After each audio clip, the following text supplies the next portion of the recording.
కొట్టాలని చెప్పేసి కొంచెం ఆలోచిస్తున్న వ్యక్తి ఎవరైనా ఉన్నారంటే అది మన అప్లైని. ఒక గ్రేట్ రౌండ్ ఆఫ్ అప్లాస్ ఇవ్వచ్చు మన అప్లైన్స్ అందరికీ. ఎందుకంటే మనము చాలాసార్లు చూసుంటాం బయట వాస్తవానికి కొంచెం డబ్బులు సంపాదిస్తున్న వ్యక్తిని, అన్న నువ్వు ఎట్లా డబ్బులు సంపాదిస్తున్నావు, నాకు కూడా కొన్ని ట్రిక్స్ చెప్పంటే ఎవ్వరు కూడా ఒక మాట కూడా చెప్పరు. ఎందుకంటే వాళ్ళకి కాంపిటీషన్ అయిపోతామని చెప్పేసి భయపడతారు. కానీ ఈ బిజినెస్లో ఒక అప్లైన్ అనే వ్యక్తి ఏం చేస్తాడు, ఈ బిజినెస్లో నువ్వు ఈ రకంగా ఉంటే సక్సెస్ అవుతావు, నీ కళలు నెరవేర్చుకుంటావు, నీ సంపాదించుకుంటావు అని చెప్పేసి చెప్పడం మన అప్లైన్కే సాధ్యం. ఎప్పుడు కూడా మన అప్లైన్కి మనం సబ్మిషన్లు ఉండాలి. ఒక గ్రేట్ లీడర్ అంటాడు, అప్లైన్ నేను బావిలో దుంకమన్నా కూడా దుంకుతా, కళ్ళు మూసుకొని దుంకేస్తా. ఎందుకంటే అప్లైన్ ఎప్పుడు బావిలో దుంకమని చెప్పాడు, ఆయన ఎప్పుడు మనం బాగా కోరుకుంటారు. సో వాళ్ళు ఏం చెప్తుంది మనము ఈజీగా ఫాలో అయిపోతే సరిపోతుంది ఈ బిజినెస్లో. సో అదన్నమాట second point. So next, take responsibility of your business. ఈ బిజినెస్ ఎవరిది? నాది. సో ఈ బిజినెస్ రెస్పాన్సిబిలిటీ ఎవరిది? నాది. మనం ఈ బిజినెస్లోకి వచ్చినాము, టీం వచ్చింది, ఆ టీంకి అంతా రెస్పాన్సిబిలిటీ చూసుకునే వ్యక్తి ఎవరనంటే మనం చూసుకోవాలి. ఏదో టీం వచ్చింది కదా అని మన అప్లైన్ మీద వేయడము, ఆయన చూస్తారులే చేస్తారులే, మన మీద నేర్చుకోకుండా మనము సైలెంట్గా ఉంటే అక్కడ ఉన్న టీంకి ఆ డౌట్స్ అని ఎట్లా క్లియర్ అవుతాయి? సో టీం పొద్దున జూమ్కి వస్తున్నారా లేదా, టీంలో ఎవరెవరు ఎట్లా పొజిషన్లు ఉన్నారు, ఏం చేస్తున్నారు, అసలు వాళ్ళ ప్లాన్స్ ఎట్లా చెప్తున్నారు, వాళ్ళు ఎట్లా లీడర్లకు తయారవుతున్నారా లేదా అనేది ఒక రెస్పాన్సిబిలిటీ ఉండాలి నాకు. ఆ రెస్పాన్సిబిలిటీ ఎవరిది వాళ్ళు ఖచ్చితంగా తీసుకోవాలి. ఈ బిజినెస్ మనది. ఇప్పుడు నువ్వు ఒక షాప్ పెట్టుకుంటావు, ఒక 2-3 లక్షలు పెట్టి ఒక చిన్న కిరాణా షాప్ పెట్టుకున్నావు అనుకోండి, ఆ దాని రెస్పాన్సిబిలిటీ మనకి ఎట్లుంటుంది? పొద్దున లేచి షట్టర్ తీసి దాంట్లో మంచిగా చీపురు పెట్టి నూకేసి మళ్ళీ అగరబత్తీలు ముట్టించి దేవుని పూట ముందట ఎదురు చూసుకుంటా కూర్చుంటాం, గిరాకీ వచ్చి ఎవరు పాల ప్యాకెట్ కొంటారా, ఎవరు చాయ్పత్తి కొంటారా, ఎవరు చక్కెర కొనుక్కుంటారా అని చెప్పేసి. సో ఆ రెస్పాన్సిబిలిటీ, ఎందుకంటే అక్కడ మనం ఇన్వెస్ట్మెంట్ చేసి షాప్ పెట్టినాం. సో ఇక్కడ కూడా ఈ బిజినెస్లో మన బిజినెస్ రెస్పాన్సిబిలిటీ ఉండాలి మనకి. ఎవరు ఎక్కడి నుంచి ఏం చేసినా కూడా దానికి మనం పూర్తి బాధ్యత వహించి ఒక బిజినెస్ రెస్పాన్సిబిలిటీ అనేది మనకు ఉండాలి. సో నెక్స్ట్ ఫోర్త్ పాయింట్ వచ్చేసి యూజ్ వి నాట్ ఐ. ఎప్పుడు మనం ఎక్కడ మాట్లాడినా కూడా చాలామంది కొత్త వాళ్ళు కూడా మాట్లాడతారు, నా టీం ఈరోజు 100 మంది వచ్చారు, నా టీం ఈరోజు 200 మంది వచ్చారు, నా టీం ఈరోజు 50 మంది వచ్చారు, నా టీంలో ఈ పర్సన్ ఉండు, నా టీంలో ఆ పర్సన్ ఉండు. సో ఎప్పుడు మాట్లాడినా కూడా బాగా గుర్తుపెట్టుకోండి, ఇక్కడ మనకు ఒక గైడ్లైన్స్లో ఒక పాయింట్ ఏంటంటే ఎప్పుడు ఎవరితో ఏం మాట్లాడినా కూడా మనము అని మాట్లాడాలి. ఈ బిజినెస్ ఎవరం చేస్తున్నాము? మనము. సో మనందరం కలిసి చేయాలి ఈ బిజినెస్ అనేది ఒక పాయింట్. అంటే ఎప్పుడు కూడా మనము అనేది సంబోధించాలి మనం ఈ బిజినెస్లో.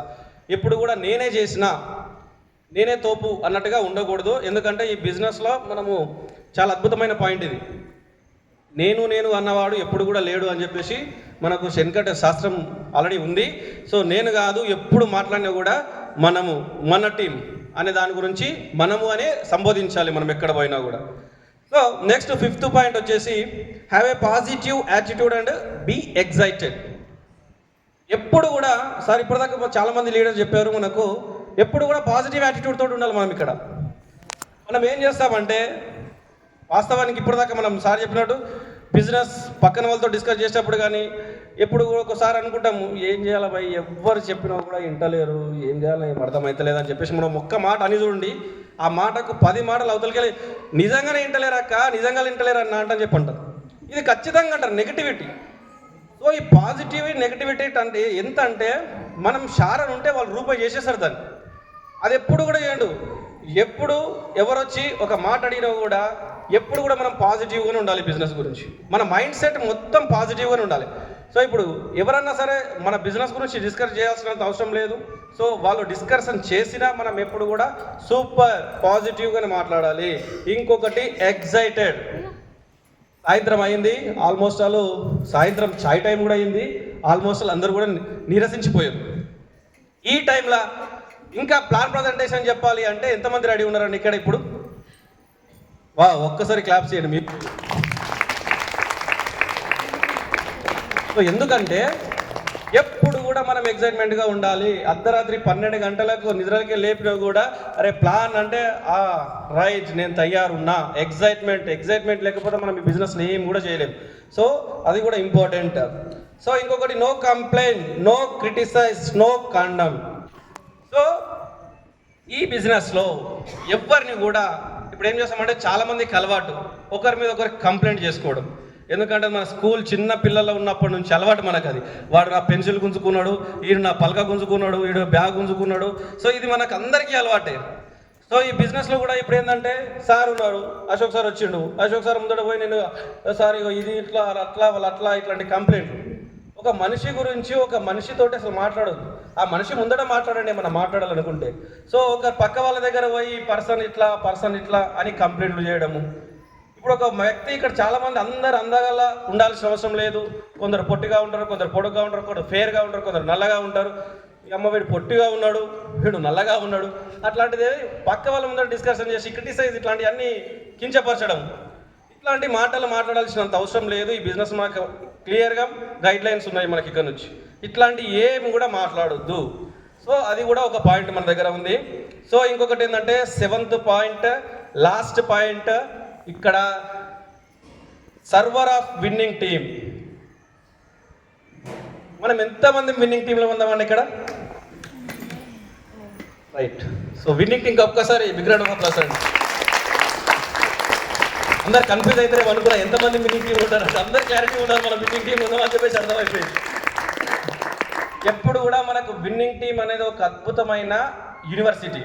సో మన అందరం విన్నింగ్ టీంలో ఉన్నందుకు మనం చాలా గ్రేట్ అనుకోవాలి. సో విన్నింగ్ టీంలో ఖచ్చితంగా ఒక సర్వర్ ఉండాలి. విన్నింగ్ టీం సర్వర్ అంటే సర్వర్గా పనిచేయాలన్నట్టు కాదు. ఇప్పుడు ఎక్కడన్నా CEO మీటింగ్స్ అవుతున్నాయి, ఆ మీటింగ్స్లో ఒక టైంకి వెళ్ళాలి. అక్కడ ఏం నడుస్తుంది, చైర్స్ మనకు ఫస్ట్ ఆఫ్ ఆల్ మనం అందరూ ఎవరో వేస్తారులే అని చెప్పేసి లాస్ట్కి వచ్చి మనం చైర్ లేకుండా ఏం చేయకుండా మీటింగ్ చేసిపోతాం అన్నట్టు కాదు. అగర్ మనం అక్కడ వచ్చినామంటే మనం ఒక సర్వర్, ఒక విన్నింగ్ టీంకి మనం ఒక అసిస్టెంట్, సర్వర్ అంటే ఒక పని మనిషి లాగానే ఉండాలి విన్నింగ్ టీంకి. అక్కడ చైర్స్ అరేంజ్ చేయాలి, మీటింగ్ సంబంధించినటువంటి డెమోస్ అరేంజ్ చేయాలి, ఏ దాంట్లో అవసరం ఉంటే అవన్నీ పనులు చేయాలి అక్కడ. ఇప్పటికీ మీరు బాగా గమనించిన సలీం సార్ ఒకసారి పోయి డెమో కిట్ పట్టుకొస్తాడు, ఒకసారి పోయి స్పీకర్ పట్టుకొస్తాడు, ఒకసారి వచ్చి చైర్లు వేస్తాడు. అబ్జర్వ్ చేసిరా మీటింగ్లలో? సో విన్నింగ్ టీమ్ సర్వర్ అంటే అట్లాంటి యాటిట్యూడ్ ఉండాలి అందరికీ. సో నేను అట్లా ప్రతి ఒక్కరికి రావాలి, అలవర్చుకోవాలి. సో అది కూడా ఇంపార్టెంట్ ఈ బిజినెస్లో. సో ఇవి మనకున్నటువంటి 7 గైడ్ లైన్స్. సో ఈరోజు మన మధ్యలో ఇప్పుడు మనకు ఆల్మోస్ట్ 10 lakhs ప్లస్ ఇన్కమ్ తీసుకునే వాళ్ళు ఉన్నారు. నిజానికి చెప్తున్నా, 1 లక్ష రూపాయి ఇన్కమ్ తీసుకున్నటువంటి వాళ్ళు బయట ఉన్న వాళ్ళ యాటిట్యూడ్ ఎట్లా ఉంటుంది. ఈరోజు 10 లక్షలు తీసుకొని, 1 కోటి రూపాయల ఇల్లు తీసుకొని, 10 లక్షల బంగారం తీసుకొని ఫారెన్ టూర్స్లు పోయొచ్చి ఈరోజు మనందరి ముందట పొద్దున నుంచి మనం ఎట్లాగో తినకుండా ఉన్నామో వాళ్ళు కూడా తినకుండా మన కోసం వచ్చి ఎడ్యుకేషన్ ఇస్తున్నారు. ఇదంతా ఎక్కడి నుంచి వచ్చిందంటే విన్నింగ్ టీమ్. ఈ బిజినెస్ నేను ఒక్కరిని సక్సెస్ కావడం కాదు, నాతో పాటు నమ్ముకొని వచ్చిన వాళ్ళు ప్రతి ఒక్కరు కూడా సక్సెస్ రేట్లో ఉండాలని చెప్పేసి వాళ్ళు మన కోసం టైం తీసుకొని వస్తే, నిజానికి ఈరోజు చాలామంది కూడా ఏం చేసినామంటే, ఈరోజు పండుగలు ఉన్నాయి, ఈరోజు వినాయక నిమజ్జనం ఉంది, నిజానికి ఎక్కువ పిల్లికి జ్వరం వచ్చింది అన్నట్టుగా సామెతలు చెప్పినాం, సాకులు చెప్పినాం. అది ఎవరికి లాసు? ఎవరికైనా లాస్ అవుతుందా? వాళ్ళకి ఏమైనా లాస్ అవుతుందా? మనం కాకపోతే మనలాంటి తోపులు ఇంకెవరినో తీసుకొస్తారు, వాళ్ళు బిజినెస్ చేస్తారు. కానీ లాస్ ఎవరికి అయ్యింది? మనకు లాస్ అయింది. సో మనకు లాస్ అయిందని మనం ఎవ్వరు కూడా దాన్ని ఫుల్ఫిల్ చేయలేరు. సో ప్రతి ఒక్కరు ప్యాషనెట్గా చేయండి దయచేసి. ప్రతి ఒక్కరికి బిజినెస్ చెప్తున్న విషయాలు ఏంటంటే, ఈ బిజినెస్లో మనము ప్యాషనెట్గా చేసి మనము దీనికోసమే పుట్టినట్టు ఆలోచన చేసి ఉంటే కనుక మనం 100% సక్సెస్ అవుతాం. ఇంకొకటి, ఒక చిన్న మాట. పొద్దున మా నాయన ఏమన్నాడంటే, సో పొద్దున ఊరికి వెళ్ళి మామ వస్తుండ్రా స్టేషన్ కాడికి పోయి ఆయన పికప్ చేసుకురారా అని చెప్పిండు. నేనేం చెప్పిన అంటే, పొద్దున 5 గంటలకు నేను నిద్రలేసి ఆయన స్టేషన్కి పోయి ఆయన పికప్ చేసుకొని వచ్చే బదులు ఆటో ఎక్కి ఆయన 100 రూపాయలు ఇస్తే మన ఇంటికాడ దిగుతాడు కదా అని చెప్పేసి అంటని చెప్పిన. చెప్తే అప్పుడు ఆయన ఏం చెప్పిండంటే, మా నాయన ఏం చెప్పిండు, మామతో పాటు మామకున్నటువంటి అందమైన కూతురు కూడా వస్తున్నది, మరి నీ ఇష్టం అంటని చెప్పిండు. మామతో పాటు అందమైన కూతురు వస్తుందంటే నా మరదలు వస్తున్నది, నా మరదలు వస్తుంటే నిజంగా స్టేషన్కు పోకుండా ఉంటానా? 5 గంటలకు ట్రైన్ వస్తే 4:30కో 4 గంటలకో మంచిగా తయారై ఫ్రెష్గా సెంటు కొట్టుకొని ఇంప్రెస్ చేయాలని చెప్పేసి ఉద్దేశంతో ట్రైన్కు గంట ముందు పోతా స్టేషన్కి. సో మనకు ఇక్కడ మరదలు ఎవరంటే మన డ్రీమ్ ఈ బిజినెస్లో.